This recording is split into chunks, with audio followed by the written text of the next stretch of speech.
Всем привет! Поделюсь с вами знаниями, которые я приобрел за долгое время игры для того, чтобы вы смогли доминировать.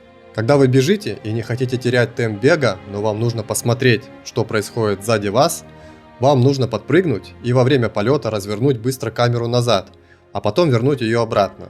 Эффективный способ чекнуть обстановку и при этом не потерять скорость бега. В этой игре можно делать прыжки без остановки, тем самым это вам поможет проходить неровные поверхности, при этом не теряя быстрого темпа передвижения.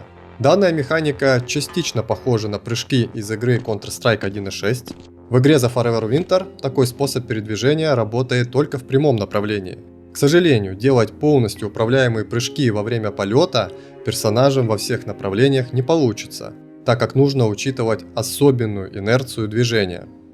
Рекомендую во время процесса подбора предметов развернуть камеру в более опасное направление, откуда могут пойти враги. Когда вы поднимаете предметы, у вас появляется особый интерфейс, и он разделен на две части. Видимая часть слева и темная справа. Так вот, во время процесса подбора видимую сторону расположите на самый опасный участок. Тем самым вы сможете контролировать ситуацию и оставаться в безопасности. Подбор предметов со временем становится рутинным процессом. Если дроп от противника находится выше вас, не обязательно за ним лезть. Можно его подобрать в прыжке. В полете найдите точку взаимодействия. Когда у вас получится, персонаж зависнет над поверхностью, и вы сможете распознать лут, оставаясь в воздухе. Хороший способ сэкономить время. Для экономии времени вы можете перезаряжать оружие и лечиться, или менять тип аптечек прямо в процессе подбора предметов. Просто во время подбора нажмите на соответствующие клавиши. Что делать, если вы оказались в темном пространстве без фонарика? Не нужно переживать. Просто начните стрелять из оружия, и вы на короткое мгновение осветите пространство. В игре есть багованные юниты, которые вас шотают с одного удара. Йоба – проблемный перец. Он может телепортироваться сквозь стены. Я лично это видел несколько раз на карте «Подземное кладбище». Самый неприятный баг в его исполнении – это когда он вас хватает на далеком расстоянии, хотя по логике он боец ближнего боя, и он обязан подойти к вам вплотную. Но на расстоянии срабатывает анимация вашей казни. Это нечестно. Много раз я мог добежать до безопасного места и выжить, но этот багованный крендель живет сам по себе, игнорируя законы пространства. Вы сейчас видите пример, где я стоял в безопасной зоне от него, но он меня в какой-то момент достал. Он ждет, пока ты поближе станешь. Вот как это работает? Ты стоял от нее в десятки метров.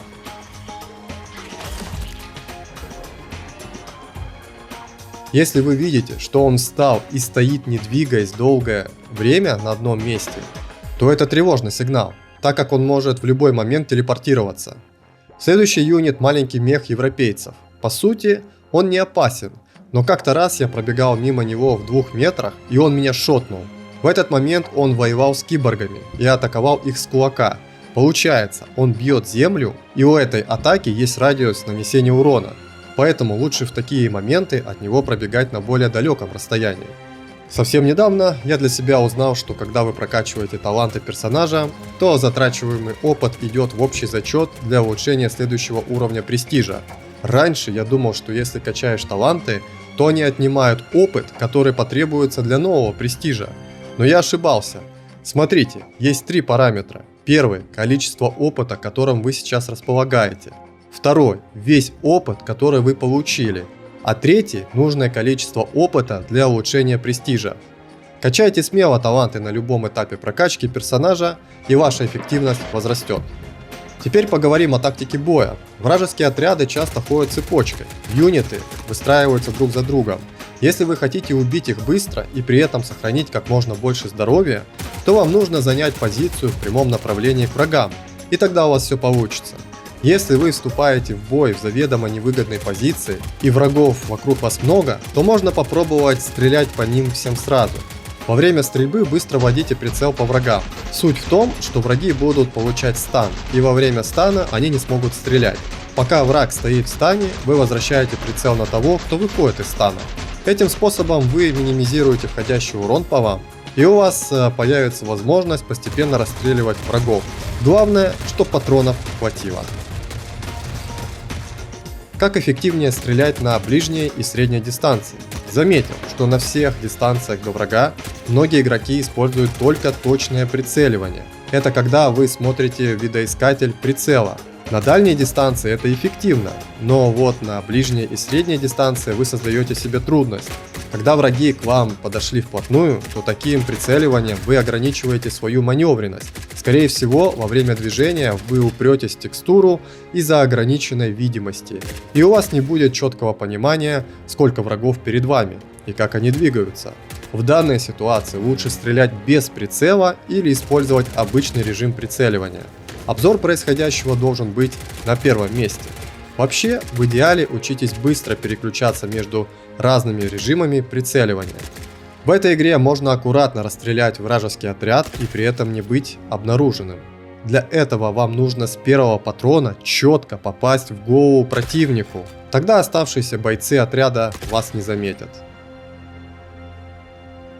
Ваш персонаж может получить стан, когда по нему стреляют враги. Во время анимации стана ваш персонаж сгибается, и именно в этот момент он не получает урона от стрельбы. Раньше я терялся в такой ситуации.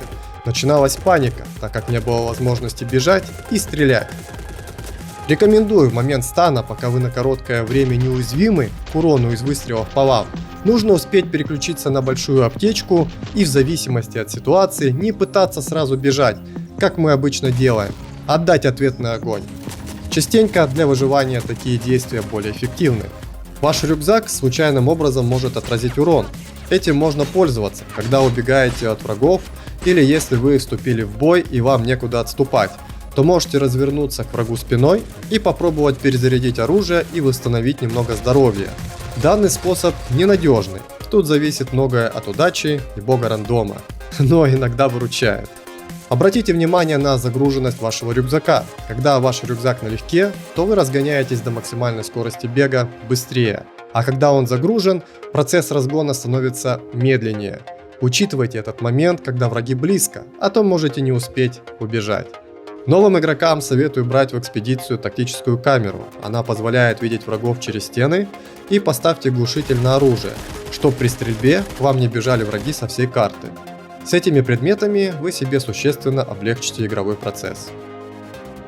Еще немного полезной информации хочу сказать об тактической камере. Она создает звуковой сигнал, когда к вам приближается граббер и охотник-убийца. Чем они ближе к вам, тем сильнее и быстрее работает сигнал. Вообще внимательно слушайте звуки окружения. Можно легко проходить экспедиции даже без тактической камеры. Нужно быть просто внимательным.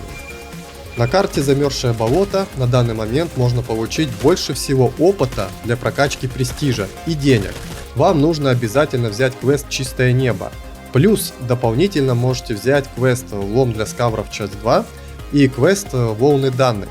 С этих дополнительных заданий вы получите 10 тысяч опыта. А вот с квеста «Чистое небо», если ваш персонаж может носить большой рюкзак, то вы спокойно нафармите от 50 до 80 тысяч опыта. На задание «Чистое небо» вам нужно полностью загрузить ваш рюкзак предметами, которые получите от взрывающихся дронов. Дроны по времени появляются бесконечно. Предметы там падают дорогие.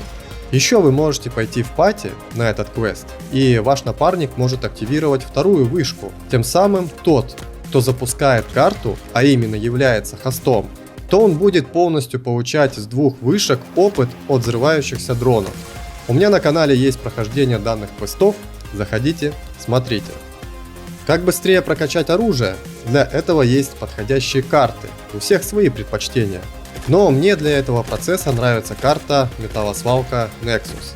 Карта маленькая и на ней много мест для укрытия, где можно выгодно занять позицию для боя, а также легко добежать до точки выхода из карты. Вначале активируем таймер выхода из карты, отстреливаем всех киборгов. Обычно будет 3 или 4 волны нападения на вас. А потом идем вглубь карты и расстреливаем аккуратно всех врагов. Охотников-убийц на этой карте нет. Можете спокойно заполнять рюкзак до предела и стрелять по врагам, пока есть патроны. В двух генерациях карты 100% нет граббера.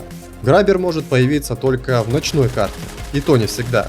В сравнении с другими картами, данная карта наиболее безопасная. Пожалуй, на этом все. Надеюсь, моя информация для вас будет полезна. Подписывайтесь на канал, оставляйте комментарии, это помогает в продвижении. Да пребудет с нами сила. Еще увидимся.